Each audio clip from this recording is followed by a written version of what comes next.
Ready ક્યારની થઈ ગઈ, બહુ કંટાળો આવે છે. આ એક તો પિમ્પલ કોઈ છે નહીં, એક તો જો આજુબાજુમાં ઉભારી બતાવું.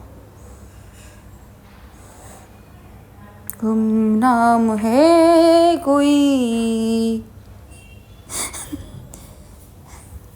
તો આ પિમ્પલ છે ને, એક તો ને ફેસ બદલાવી નાખ્યું છે આવે ને મારું.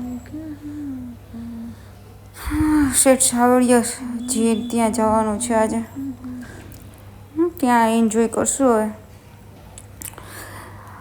આ મહેલ જોઈને એવું લાગે કે ભૂતનું હોય. હા, ગુમનામ હે કોઈ, બદનામ હે કોઈ, કિસી કો ખબર कौन है वो, अनजान है कोई.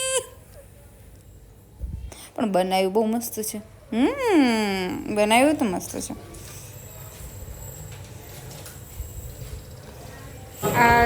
ત્યાંથી તે ત્યાં સુધી ચાલીને જવાનું અને ત્યાં અંદર બહુ ભીડ હોય છે, લાઈન હોય છે. પછી ત્યાંથી દર્શન થાય છે શેઠ સાવળિયાજીના. મંદિર છે એનું, ઘણું મોટું છે. ટિપિકલ વુમન જેવી લાગે છે ને, ચૂની બની છે.